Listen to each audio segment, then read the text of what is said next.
Hi everyone, मैं प्रिया और अपने चैनल पर आप सभी का स्वागत करती हूँ। चलिए तो देखिए, मैंने लास्ट वीडियो में आपको बताया था कि कैसे इंद्रप्रस्थ का उदय होता है और कैसे मतलब पांडवों में ही आपसी समझ होती है कि मतलब जो द्रौपदी हैं उनके साथ वो मतलब थोड़ा-थोड़ा समय सब व्यतीत करेंगे और अगर उनके बीच अगर कोई भी भाई उनका उल्लंघन करता है तो उन्हें वनवास जाना होगा। तो देखिए, कहते हैं कि इंद्रप्रस्थ में सब और खुशहाली थी। एक दिन एक ब्राह्मण रोते हुए अर्जुन के पास आया और उसने बताया कि आपकी गाय चोरी हो गई है। अर्जुन तुरंत उठकर मदद के लिए उसके साथ मतलब चल दिए। किंतु तभी उन्हें ध्यान आया कि उनका धनुष तो द्रौपदी के कक्ष में है और इस समय द्रौपदी के कक्ष पर महाराज युधिष्ठिर का अधिकार है। अर्जुन धर्म संकट में पड़ गए, मदद के लिए आए और ब्राह्मण को खाली हाथ ही लौटना उचित नहीं समझा। वह निराश होकर श्राप भी दे सकता था, अतः अर्जुन समझौता कर कर उल्लंघन कर द्रौपदी के मतलब जो शयन वाला कक्ष था उधर पे जाकर अपना धनुष बाण ले आए। उस समय द्रौपदी और महाराज युधिष्ठिर कक्ष में नहीं थे, लेकिन अर्जुन ब्राह्मण के साथ जाकर उनकी गाय वापस दिलाकर राजमहल लौटे और अपने सभी भाइयों को बताया कि उन्होंने समझौते का उल्लंघन किया है। फिर 12 वर्ष के लिए वनवास जाने को मतलब उद्यत हो गए। सभी भाइयों ने विशेष तौर पर युधिष्ठिर ने समझाया कि हमें तुम्हारे कक्ष पर आने पर कोई आपत्ति नहीं है। द्रौपदी ने भी कहा, किंतु अर्जुन नहीं माने और शर्त तोड़ने के दंड स्वरूप 12 वर्षों के लिए वनवास रवाना हो गए। अपने वनवास के दौरान अर्जुन वनों में भटकने लगे। उसी दौरान नगाओं के राजा की पुत्री उन पर मुग्ध हो गई और विवाह करने की जिद करने लगी। वह अर्जुन को अपनी शक्ति से अपने प्रदेश में ले आई थी। उनका नाम उलूपी था। अर्जुन उनका प्रणय निवेदन अस्वीकार कर सके। उन्होंने उससे विवाह करके कुछ वर्ष नागा प्रदेश में व्यतीत किया।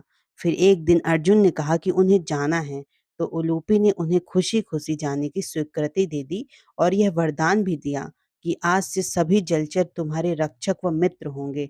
अतः जल में तुम सदा निर्भय और अजय रहोगे। अर्जुन आगे चल दिए। घूमते हुए वे राजा चित्रवाहन के दरबार में जा पहुँचे। उनका परिचय पाकर राजा जो चित्रवाहन थे वो बेहद प्रसन्न हुए और उसने उन्हें अपने राजकीय अतिथि गृह में कुछ दिन ठहरने की विनती की। अर्जुन ने उनका जो आतिथ्य था वो स्वीकार कर लिया। एक दिन राजकुमारी चित्रगंधा की दृष्टि अर्जुन पर पड़ी और वह उन पर मोहित हो उठी और उसने अर्जुन से विवाह का निवेदन किया।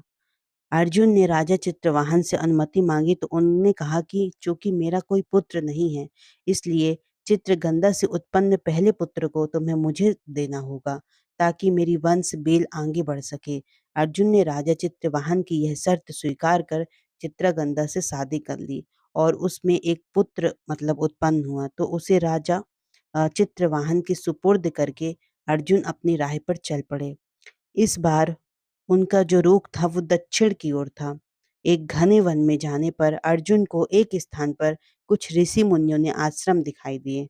उन्होंने अर्जुन को उपदेश और आशीर्वाद देकर कहा कि पुत्र यहाँ 5 सरोवर हैं और हम जल के लिए व्याकुल रहते हैं। अर्जुन ने कारण पूछा तो उन्होंने बताया कि प्रत्येक सरोवर में एक विशाल मगरमच्छ रहता है, जो निकट जाने पर ऋषि मुनियों को निगल जाता है। अर्जुन ने उन्हें आश्वासन दिया कि शीघ्र ही इन मगरों से आपको मुक्ति दिला दूंगा। ऐसा कहकर वह एक सरोवर में उतर गए। तब मगरमच्छ ने उन पर आक्रमण किया। अर्जुन को जल में अजय रहने का अपनी पत्नी उलूपी द्वारा वरदान याद था। अतः उसने उस मगरमच्छ की पूंछ पकड़कर घुमाकर सरोवर से बाहर धरती पर पटक दिया। धरती पर गिरते ही मगर एक खूबसूरत अप्सरा में बदल गया। तब उसने बताया कि हे पांडुनंदन, मैं एक अप्सरा हूँ और इन 4 सरोवरों में 4 मगर हैं। वे भी अप्सराएं हैं। हम एक ऋषि के श्राप के कारण मगरमच्छ बन गई थीं और 100 वर्षों से हम तुम्हारे आगमन की प्रतीक्षा कर रही हैं। अब कृपा कर बाकी अप्सराओं को भी इस योनि से मुक्ति दिलाकर ऋषि का श्राप सत्य कीजिए। तब अर्जुन ने बाकी चारों अप्सराओं को मुक्ति प्रदान कर ऋषियों को निर्भय किया। अप्सराएं उन्हें धन्यवाद देकर अपने लोक को चली गईं और अर्जुन ऋषियों का आशीर्वाद लेकर आगे बढ़ गए। तत्पश्चात वे उत्तर की ओर चले, जहाँ प्रभास क्षेत्र में उनकी भेंट श्री कृष्ण से हुई। श्री कृष्ण तो अपनी योग शक्ति से पहले ही जानते थे कि वनवासी अर्जुन प्रभास क्षेत्र में आने वाले हैं, अतः वे उन्हें द्वारका में ले गए। द्वारका में बलराम ने अर्जुन का भव्य स्वागत किया। फिर अर्जुन वहाँ रहने लगे।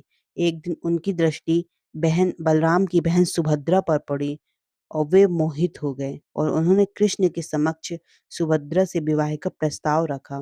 तब कृष्ण मुस्कुराकर बोले कि क्षत्रियों को मांगना शोभा नहीं देता और कृष्ण के उकसाने पर ही एक दिन अर्जुन ने सुभद्रा का हरण कर लिया। यह जानकर बहुत बलराम जो थे बहुत तिलमिलाए। तब श्री कृष्ण ने समझाया कि भैया अर्जुन से आप जीत नहीं पाएंगे, इसलिए जो युद्ध है वो व्यर्थ है और फिर सुभद्रा के लिए अर्जुन जैसे महान धनुर्धर से अच्छा वर हमें कहाँ मिलेगा। यह बात बलराम की समझ में आ गई। फिर उन्होंने मतलब सम्मान सहित अर्जुन और सुभद्रा को नगर में बुलाकर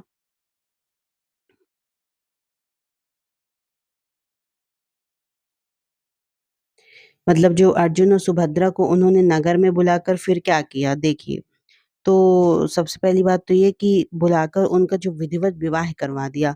सुभद्रा से विवाह कर कर अर्जुन उन्हें लेकर पुष्कर जी में आ गए और अपने वनवास के शेष दिन उन्होंने वहीं व्यतीत किए।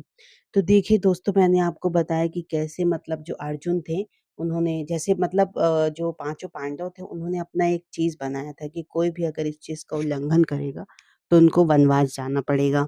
तो मैंने आपको बताया कि कैसे अर्जुन को वनवास हो जाता है और वो वनवास के दौरान उनके कितने विवाह होते हैं, कितने पुत्र होते हैं और वो कैसे मतलब जो मगरमच्छ बन जाती हैं तो ऋषियों के श्राप से मुक्त भी करते हैं।